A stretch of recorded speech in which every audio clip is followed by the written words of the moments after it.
కూటమి ప్రభుత్వం అధికారంలోకి వచ్చిన తర్వాత కృష్ణలంక ప్రాంతంలో నివాసం ఉంటున్న ప్రజలకు కళ్యాణ మండపం, కమ్యూనిటీ హాల్ను త్వరితగతిన నిర్మాణం చేయాలని అన్ని రాజకీయ పార్టీలు డిమాండ్ చేస్తున్నాయని కాంగ్రెస్ పార్టీ రాష్ట్ర ఉపాధ్యక్షులు కొలనుకొండ శివాజీ ఆవేదన వ్యక్తం చేశారు. కృష్ణలంక ప్రాంతంలో నివాసం ఉంటున్న వేలాది మంది ప్రజల కోరిక మేరకు స్థానిక ఎమ్మెల్యే గద్దె రామ్మోహన్ రావు వెంటనే కమ్యూనిటీ హాలు, కళ్యాణ మండపం నిర్మాణం కోసం చర్యలు తీసుకోవాలని డిమాండ్ చేస్తున్నామన్నారు. ముఖ్యంగా రాణిగారి తోట, కృష్ణలంక ప్రజల కోసం ప్రత్యేకంగా జాతీయ రహదారిపై అండర్ పాస్ రోడ్డు నిర్మాణం చేపట్టాలని డిమాండ్ చేశారు. తూర్పు నియోజకవర్గంలోని పట్టమట గురునానక్ కాలనీ ప్రాంతాలలో ఆ ప్రాంత ప్రజల సౌకర్యార్థం ఫంటైన్స్ క్లబ్, ఓంకార్ కళ్యాణ మండపం లాంటివి ప్రజలకు అందుబాటులో ఉన్నాయని, అదే తరహాలో కృష్ణలంక ప్రాంత ప్రజలకు కమ్యూనిటీ హాల్, కళ్యాణ మండపం నిర్మాణం చేసేందుకు ఎమ్మెల్యే గద్దె రామ్మోహన్ రావు ప్రత్యేక శ్రద్ధ తీసుకోవాలని విజ్ఞప్తి చేశారు. సీనియర్ శాసనసభ్యుడు, మాజీ పార్లమెంట్ సభ్యుడు, 3 దఫాలుగా విజయవాడ ఈస్ట్ నుంచి ప్రాతినిధ్యం గద్దె రామ్మోహన్ గారికి 2014, 2019, 2024 ఎన్నికల్లో కృష్ణలంక ప్రజానేకం బలం మూలంగానే మీరు చట్టసభలకి, శాసనసభకి ఎన్నికవుతా ఉన్నారు. 2014 ఎన్నికలకు ముందు మాకు ఒక కమ్యూనిటీ హాల్ నిర్మించిస్తారని చెప్పి వాగ్దానం చేశారు, ఐడెంటిఫై చేశారు. మీ పార్టీకి సంబంధించిన నేతలు కూడా వచ్చి మిమ్మల్ని తీసుకెళ్లారు, స్థలం కూడా చూపించారు.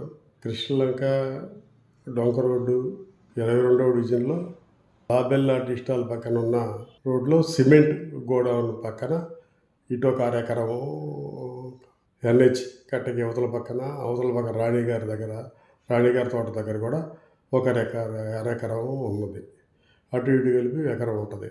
ఎక్కడో ఒకసాట కళ్యాణ మండపం కట్టుకోవటానికి, కమ్యూనిటీ హాల్ నిర్మించడానికి ఎన్హెచ్ దగ్గర స్థలం తీసుకొని మాకు అప్పచెప్పితే పని పూర్తవుద్ది అని చెప్పి మేము పదే అన్ని రాజకీయ పక్షాల్లో, వైకాపా దానికి సంబంధించిన, మీ పార్టీకి సంబంధించిన నేతలు అడుగుతూ ఉన్నాము. మీరేమో కాలయాపన చేస్తూ ఉన్నారు.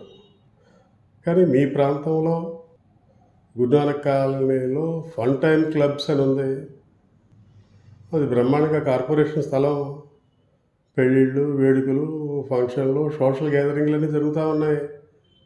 మరి అది మీ పరిధిలోనే. మరలా అవతల బ్యాంక్ కాలనీలో కూడా పరిటాల ఓంకార్ కళ్యాణ మండపం, అది నగరపాలక సంస్థకు సంబంధించిన స్థలంలోనే. అక్కడ పెళ్ళిళ్ళు, పేరంటాలు, సోషల్ గ్యాదరింగ్స్ కూడా బ్రహ్మాండంగా చేసుకుంటూ ఉన్నారు. మరి ఎందుకని మీరు మా ప్రాంతాన్ని నెగ్లెక్ట్ చేస్తున్నారో మాకైతే అర్థం కావట్లా. తక్షణమే దీనికి సంబంధించి సరైన చర్యలు తీసుకోవాలని చెప్పి మీకు విజ్ఞప్తి చేస్తూ ఉన్నాం. అరే, మా ప్రాంతంలో, కృష్ణలంక ప్రాంతంలో హైమాస్ట్ లైటింగ్ కానీ, అండర్ పాసులు కానీ ఏమీ లేవు. దాని గురించి ప్రయత్నం కూడా చేయకపోవడం విచారకరం. ఎన్హెచ్ ఆఫీస్ పక్కనే ఉంది. రాణిగారి తోట ప్రజానికానికి బందర్ రోడ్డు, పశువుల హాస్పిటల్ దగ్గరికి వెళ్ళడానికి అండర్ పాస్ కావాలని చెప్పి అనేక సార్లు చెప్పినా కూడా చెవిటి వాళ్ళ ముందు శంఖ ఊదినట్టే అవుతా ఉంది. పట్టించుకోవట్లే మా సమస్యని. సాధ్యాసాధ్యాలు ప్రజలకు చెప్పటల్లా. అరే, మాకు ఒక మోడల్ స్కూల్ లేదు, డిగ్రీ ప్రభుత్వ కాలేజీ లేదు, ఓపెన్ జిమ్ లేదు. కట్ట కింద ప్రాంతం తారక రామానగర్ కానీ, అటు రణదివ్య నగర్ కానీ, కృష్ణలంక తోట హై స్కూల్ కింద కానీ, కృష్ణానది పరివాహక ప్రాంతంలో రిటైనింగ్ వాల్ కట్టిన తర్వాత ఆ కట్టకి ఉన్న మధ్యప్రదేశ్లో టిట్కో గృహాలు పేదవాళ్ళకి, అక్కడ ఉన్న వాళ్ళకి అక్కడే కట్టించి ఇచ్చేదానికోసం G+2నో G+3నో కట్టేదానికోసం గృహ నిర్మాణ శాఖతో కానీ, గృహ నిర్మాణ శాఖ అధికారులతో కానీ మాట్లాడి ప్రత్యామ్నాయ చర్యలు తీసుకోకపోవడం ఇదంతా కూడా విచారకరం. దేశంలో అధికారంలో ఉన్న మోదీ ప్రభుత్వం మన పూర్వీకులు కాపాడుకుంటూ వచ్చిన సహజ వనరులను ప్రైవేట్ శక్తులకు దారాదత్తం చేస్తోందని పూలే అంబేద్కర్ విజ్ఞాన కేంద్రం charitable trust chairman Andrew Malyadri, కార్యదర్శి వి శ్రీనివాసరావు తీవ్రంగా ఆరోపించారు. దేశంలోని భూమి, నీరు, గనులు, అరణ్యాలు వంటి సహజ సంపదలపై పూర్తి హక్కు ప్రజలకే చెందుతుందని వారు స్పష్టం చేశారు. ప్రజల ఆస్తులను కార్పొరేట్ సంస్థలకు అప్పగించడం ప్రజాస్వామ్య స్ఫూర్తికి విరుద్ధమని వ్యాఖ్యానించారు. ప్రభుత్వ రంగ సంస్థలను బలహీనపరిచి ప్రైవేటీకరణ విధానాలు వేగవంతం చేయడం వల్ల లక్షలాది ఉద్యోగాలు సంక్షోభంలో పడుతున్నాయని వారు ఆవేదన వ్యక్తం చేశారు. ప్రభుత్వ రంగం క్షీణించడంతో స్థిరమైన ఉపాధి అవకాశాలు తగ్గిపోతున్నాయని, అదే సమయంలో ప్రైవేట్ రంగంలో సరైన ఉద్యోగాలు లభించకపోవడంతో గ్రామీణ ప్రాంతాల్లో ఉన్నత విద్యావంతులైన యువత నిరుద్యోగంతో తీవ్ర నిరాశకు గురవుతున్నారని తెలిపారు. ఉపాధి లేకపోవడం, భవిష్యత్పై అనిశ్చితి పెరగటం వల్ల కొంతమంది యువత మత్తు పదార్థాలకు బానిసలవుతున్న దుస్థితి ఏర్పడుతుందని వారు విచారం వ్యక్తం చేశారు. దేశ సంపద ప్రజలదేనని, ప్రజల ప్రయోజనాల కోసం మాత్రమే వినియోగించాలనే సూత్రాన్ని ప్రభుత్వం గౌరవించాలని కోరారు. విజ్ఞాన కేంద్రం తరఫున ఈరోజు ఈ సామాజిక న్యాయ అంతర్జాతీయ దినోత్సవాన్ని ఇక్కడ నిర్వహించాలని చెప్పని అనుకున్నాము. ఇది 1990ల తర్వాత ప్రపంచవ్యాప్తంగా వచ్చినటువంటి ఆర్థిక సంస్కరణలు, అది ప్రపంచీకరణ కావచ్చు, ప్రైవేటీకరణ, ఈ సరళీకరణ విధానాల వల్ల వచ్చిన తీవ్రమైనటువంటి అసమానతల్ని రూపుమాపేదానికి ఐక్యరాజ్య సమితి 2013 నుండి ఈ రకమైనటువంటి సామాజిక న్యాయ దినోత్సవాన్ని ప్రకటించి పాలకులందరూ అన్ని దేశాల్లో ఉన్నటువంటి ప్రభుత్వాలు ఈ ఆర్థిక, సామాజిక, సాంస్కృతిక, ప్రాంతీయ అసమానతలు, లింగ అసమానతల్ని రూపుమాపేందుకు, ఒక మాటలో చెప్పాలంటే అన్ని రకాల అసమానతలు ఈ సంస్కరణల ఫలితంగా బాగా పెరిగినాయి. సంపద కొద్దిమంది దగ్గర కేంద్రీకరించబడుతున్నది, వనరులన్నీ కొద్దిమంది చేతుల్లోకి వెళ్ళిపోతున్నాయి. భూములు, ఖనిజాలు, ఇటువంటి చివరికి మనం పీల్చే గాలి, ఉపయోగించుకునే సూర్యరశ్మి కూడా ఈరోజు ప్రైవేటు పరం అయిపోతుంది. ప్రజలకు దీని మీద హక్కు లేకుండా పోతున్నది. ప్రజలు తమ పూర్వీకుల నుంచి సంపాదించుకున్నటువంటి వనరులన్నీ కూడా ఈరోజు అభివృద్ధి పేరుతోటి కార్పొరేట్ కంపెనీల చేతుల్లోకి బదలాయిస్తూ ఉన్నారు. ఇలాంటి స్థితిలో ఈ వనరులన్నిటి మీద హక్కు ప్రజలదే, ప్రజల హక్కు ప్రజలకే చెందాలి. ప్రజలకి సాంప్రదాయంగా వచ్చినటువంటి భూమి మీద ఉండే హక్కుని లాక్కోవటానికి ప్రభుత్వానికి అధికారం లేదు చెప్పేదానికోసం ఈ సామాజిక న్యాయ దినోత్సవం నడుపుతున్నాం. మన దేశంలో ఈ ఆర్థిక అసమానతలు, ప్రాంతీయ అసమానతలు, లింగ అసమానతలతో పాటు సామాజిక అసమానతలు, దళితుల్ని బహిష్కరించడం, వాళ్ళని అంటరాంతరం పాటించడం, వివక్షత పాటించడం, చివరికి ఈరోజు ఈ సంస్కరణల ఫలితంగా దళితులకి రిజర్వేషన్లు కూడా పోయి ప్రభుత్వ రంగం బలహీనపడిపోయి ప్రైవేట్ రంగంలో ఉద్యోగాలు దొరక్క వేల సంఖ్యలో మన గ్రామాల్లో ఈరోజు పెద్ద ఉన్నత చదువులు చదువుకున్నటువంటి ఇంజనీరింగ్ గ్రాడ్యుయేట్స్ సైతం ఈరోజు ఉద్యోగాలు రాక సాధారణ కూలీలుగా, ఉపాధి హామీ కూలీలుగా, ఆటో కార్మికులుగా, మేస్త్రీలు, భవన నిర్మాణ కార్మిక మేస్త్రీలుగా, ఇట్లా పెయింటర్స్గా ఏ పని దొరికితే ఆ పని చేసుకుంటా ఉన్నారు.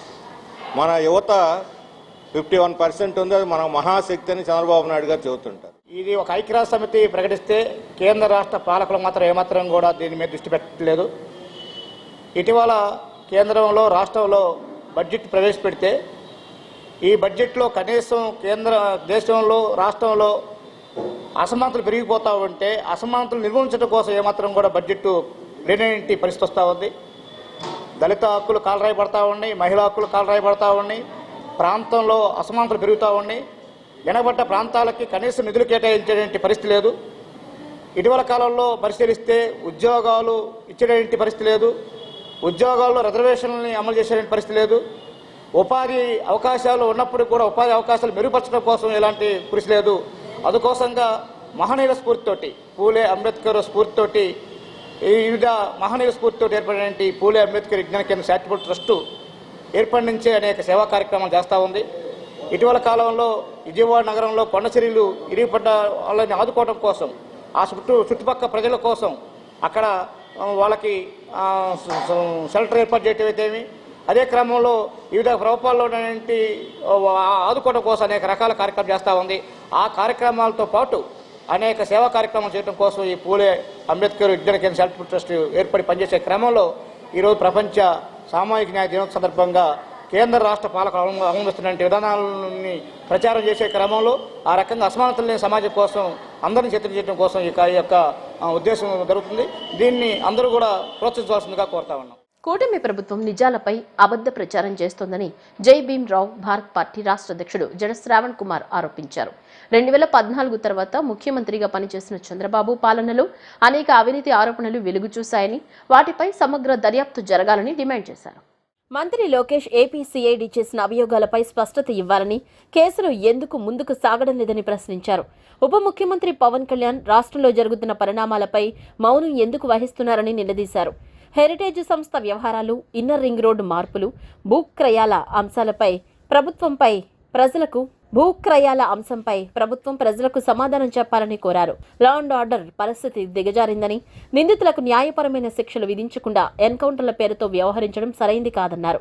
ప్రభుత్వం ఆరోపణలకు సమాధానం చెప్పకపోవడం ప్రజల్లో అనుమానాలకు తావిస్తోందన్నారు. ఒక వ్యవస్థలో మనం మాట్లాడేది కరెక్టు, మన దగ్గర ప్రచార సాధనాలు ఉన్నాయి కాబట్టి, మీడియా ఉంది కాబట్టి మనం ఏం మాట్లాడినా సరిపోతుంది. నిజాన్ని కప్పిపుచ్చటానికి అబద్ధాలు అనేటువంటి గోడను కట్టేసి దాని మీద ఇసుక కంకర వేసేసి కప్పేయాలి అనేటువంటి ఒక ప్రయత్నం చేసినప్పుడు మనకి పాత సామెత ఒకటి ఉంటుంది, నిజం అనేది నివురు కప్పిన నిప్పు అని. నివురు కప్పిన నిప్పు అంటే పైన చెదల పట్టినట్టు ఉంటుంది కానీ పట్టే నిప్పు మాత్రం నిజంలాగా లోపల ఉంటానే ఉంటుంది. ఈరోజు కూటమి ప్రభుత్వం అధికారంలోకి వచ్చిన తర్వాత చేస్తున్న అంశాలు ఏంటంటే నిజం మీద నివురు అనేటువంటి ఒక కప్పును వేసే ప్రయత్నం చేస్తుంది ప్రతి అంశంలో. అది ఇది అనే కానే కాదు. ఒక 14 సంవత్సరాలు 2024కు ముందు ముఖ్యమంత్రి గారు అధికారం చేపట్టక ముందు ఒక 14 సంవత్సరాలు సుదీర్ఘమైనటువంటి ముఖ్యమంత్రిగా పనిచేసినటువంటి అనుభవం వారికి ఉంది. ఈ దేశంలోనే ఒక సీనియర్ పొలిటీషియన్గా అత్యున్నతమైనటువంటి ప్రజల పట్ల ప్రజాప్రతినిధిగా సుదీర్ఘమైనటువంటి అనుభవం 2014 తర్వాత ఆయన మరలా ఈ రాష్ట్రానికి ముఖ్యమంత్రి చేశారు. 2024లో ఎవరు తప్పు ఎవరు రైటు అనేది ప్రజలు ఆల్రెడీ డిసైడ్ చేశారు కాబట్టి దాని గురించి మనం ఇప్పుడు లోతుకెళ్ళి చర్చించాల్సిన అవసరం లేదు. ప్రజలు ఆల్రెడీ చేయాల్సిన పని చేశారు, ఇవ్వాల్సిన డెసిషన్. 2024లో పవన్ కళ్యాణ్ అనేటువంటి ఒక సినిమా స్టార్ అని అనకూడదు, సినిమా యాక్టర్ని. He is not a politician. ఎందుకంటే ఆయన సినిమా స్టార్డమ్ని వాడుకొని పొలిటీషియన్గా వచ్చినటువంటి ఒక వ్యక్తికి కొంత పర్సంటేజ్ ఆఫ్ ఓటింగ్ కూడా తోడవటంతో వారిని కూడా వారి ప్రభుత్వంలో చేర్చుకొని 164 సీట్లతోటి ముఖ్యమంత్రి పదవిని చేపట్టారు. వీళ్ళిద్దరూ కూడా పదవిలోకి రాకముందు చెప్పినటువంటి కొన్ని వందల వాగ్దానాలు పదవిలోకి వచ్చిన తర్వాత మాయమైపోయాయి. మీరు గత నెల 2 నెలల నుంచి చూస్తే గౌరవ ఉప ముఖ్యమంత్రి గారు పవన్ కళ్యాణ్ గారు కనీసంగా రాష్ట్రంలో జరుగుతున్న అంశాల పట్ల స్పందించటం లేదు. అవినీతి సామ్రాజ్యానికి ఒక మహా చక్రవర్తిలాగా రూపాంతరం చెందుతున్నటువంటి నారా లోకేష్, ఆయన రూపాంతరం చెందటానికి పూర్తి స్థాయిలో సహకరిస్తున్నటువంటి చంద్రబాబు నాయుడు వాళ్ళ యొక్క ఎజెండాని మోస్తూ ఈయనకి రావాల్సిన షేర్లు కూడా ఈయనకి రోజుకో 5 కోట్లు, అదేదో ఈ మధ్య పెరిగిందని విన్నా, 5 నుంచి 10 కోట్లకు వెళ్ళిందని విన్నా.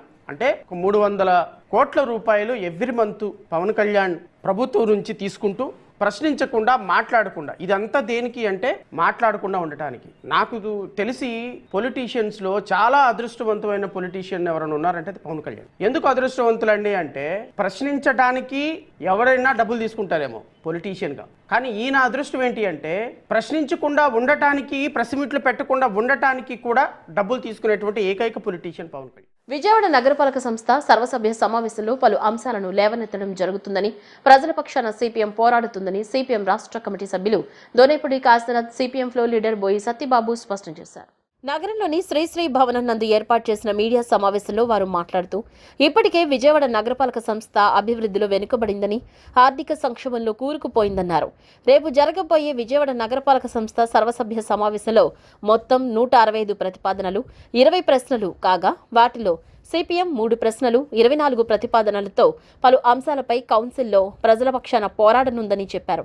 అధికార పక్షం ప్రతిపక్షం ఒకటైపోయి నగరాభివృద్ధిని పక్కన పెట్టాయని విమర్శలు గుప్పించారు.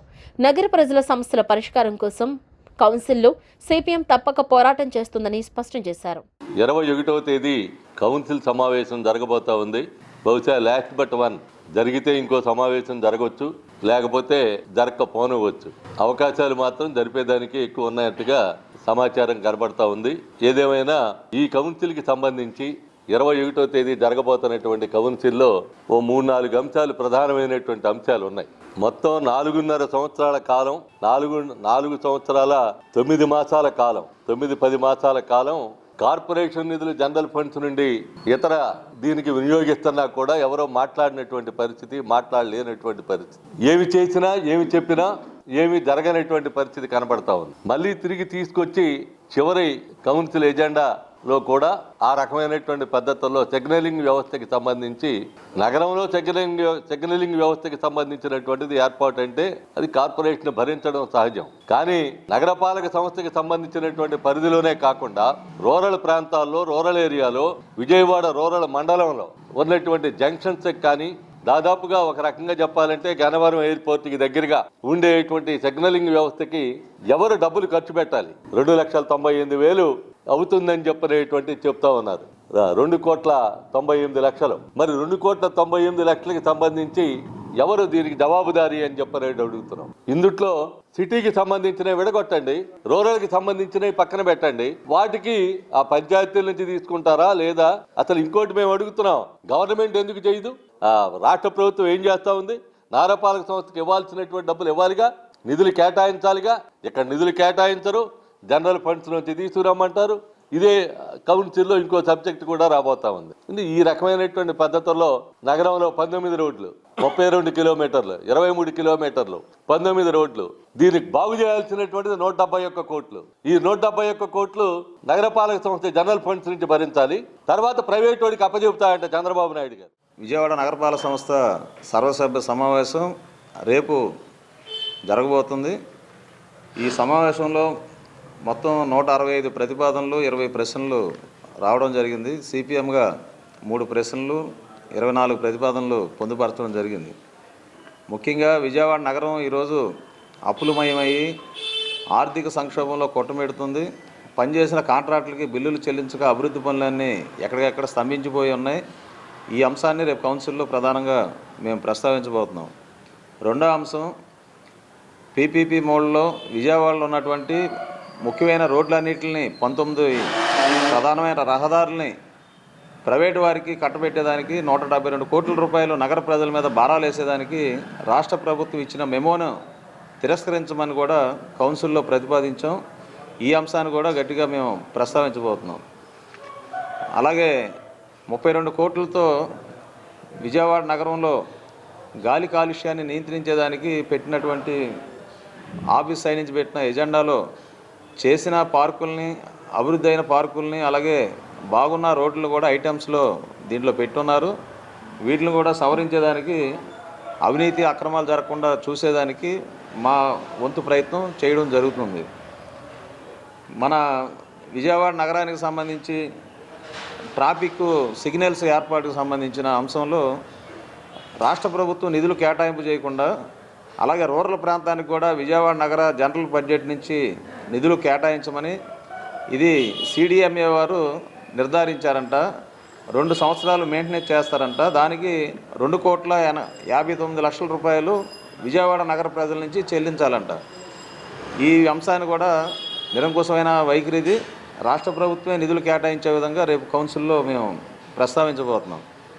విజయవాడకి ఇవ్వాల్సిన 1,200 కోట్ల న్యాయబద్ధంగా రావాల్సిన నిధుల్ని ఇవ్వకుండా ఈరోజు రాష్ట్ర ప్రభుత్వం ఇంకా భారాలు వేయడం అనేది తగదు. రాష్ట్రంలో రజక వృత్తిదారులు ఎదుర్కొంటున్న సమస్యల పరిష్కారం కోసం ఆంధ్రప్రదేశ్ రజక వృత్తిదారుల సంఘం ఆధ్వర్యంలో రజకులు చలో అసెంబ్లీకి పిలుపునిచ్చారు. రాజ్యాంగ నిర్మాత డాక్టర్ బిఆర్ అంబేద్కర్ విగ్రహం వద్ద రాష్ట్ర రజక సంఘాల నాయకులు ఆందోళన చేపట్టారు. కూటమి ప్రభుత్వం వచ్చి 2 ఏళ్లు గడిచినా రజకుల సంక్షేమం పట్టించుకోలేదని రజక సంఘం నాయకులు ఆవేదన వ్యక్తం చేశారు. రాష్ట్రంలో రజక వృత్తిదారుల సమస్యలను పరిష్కరించాలని నాయకులు చలో అసెంబ్లీకి పిలుపునిచ్చారు. ప్రస్తుతం జరుగుతున్న అసెంబ్లీ బడ్జెట్ సమావేశాల్లో రజకుల అభివృద్ధి కోసం, సంక్షేమం కోసం ఎలాంటి నిధులు కేటాయించలేదని నాయకులు ఆగ్రహం వ్యక్తం చేశారు. గత ఎన్నికల్లో కూటమి నేతలు బీసీలకు ఇచ్చిన ఏ ఒక్క హామీ కూటమి ప్రభుత్వం నెరవేర్చలేదని ఆందోళన చేపట్టారు. బడ్జెట్లో బీసీల సంక్షేమానికి రావాల్సిన 8,000 కోట్ల రూపాయలకు కోత పెట్టారని రజక నాయకులు ఆగ్రహం వ్యక్తం చేశారు. ఈ కార్యక్రమంలో ఆంధ్రప్రదేశ్ రజక వృత్తిదారుల సంఘం రాష్ట్ర ప్రధాన కార్యదర్శి మన్నూరు భాస్కరయ్య, సి గురుశేఖర్, రాష్ట్ర అధ్యక్షులు వల్లాపురం వెంకటేశ్వర, రాష్ట్ర ఉపాధ్యక్షులు వీరితో పాటు భారీగా పాల్గొన్న మహిళలు, రజక సంఘ నాయకులు పాల్గొన్నారు. తమకు ఇచ్చిన హామీలను అమలు చేయకుంటే ఆందోళన ఉధృతం చేస్తామన్నారు. తెలుగుదేశం కూటమి ప్రభుత్వం ఎన్నికలకు ముందు ప్రతిపక్షంలో ఉన్నప్పుడు చంద్రబాబు నాయుడు గారు ప్రతిపక్ష హోదాలో అనేక ప్రాంతాల్లో రాష్ట్రం అంతా తిరుగుతూ, నారా లోకేష్ గారు యువగలం పాదయాత్రలో తిరుగుతూ అనేక సందర్భాల్లో మేము కలిసి అర్జీలు, వినతి పత్రాలు ఇవ్వడం జరిగింది. వారు చెప్పిన మాట, అన్నా రజకులు వెనకబడిన తరగతుల కష్టాలు మాకు తెలుసు, తెలుగుదేశం పార్టీ వెనకబడిన తరగతులకు సంబంధించినటువంటి పార్టీ, బీసీలే వెన్నెముక్క అని చెప్పారు. నేను అడుగుతున్నాను, ఈ రోజు ముఖ్యమంత్రి గారు చంద్రబాబు నాయుడు గారు 2 సంవత్సరాలు అయింది, మీ పరిపాలన పూర్తి కావస్తుంది. ఈ రోజు బడ్జెట్ ప్రవేశపెడుతున్నారు, చర్చ జరుగుతుంది. అయ్యా, మీరు బీసీలకి కేటాయించింది ఎంత, ఖర్చు పెట్టింది ఎంత? పోయిన బడ్జెట్ లో 47,000 కోట్ల రూపాయలు కేటాయించామని చెప్పారు. ఎక్కడ ఖర్చు పెట్టారు, దేనికి ఖర్చు పెట్టారు? అంటే మీరు రొటీన్ గా జరిగేటటువంటి కార్యక్రమాల లెక్కలన్నీ తీసి బీసీలు లెక్కలు చెప్పి ఇంత ఖర్చు పెట్టామని చెప్తున్నారా? ఇది దుర్మార్గమైన విషయం. మా సంక్షేమానికి అధిక నిధులు కేటాయిస్తామని చెప్పారు. ఇప్పుడు బీసీలకి 51 కోట్ల రూపాయలు కేటాయిస్తున్నామని చెప్పారు. కానీ సంక్షేమంలో, అందులో బీసీలకి పెట్టే సంక్షేమంలో 8,000 కోట్ల రూపాయలు కోత పెట్టారు. ఇప్పుడు మీరు, ఇది దుర్మార్గమైన విషయం. అంటే కోత పెడుతూ సంక్షేమాన్ని ముందుకు తీసుకుపోతామని చెప్తున్నారు. ఎలా తీసుకుపోతారో మాకు తెలియదు. అంతేకాదయ్యా, మీరు 8 మంది మంత్రులతో బీసీ సబ్ కమిటీని వేశారు. ఆ సబ్ కమిటీ ఒక్కసారే సమావేశం అయింది.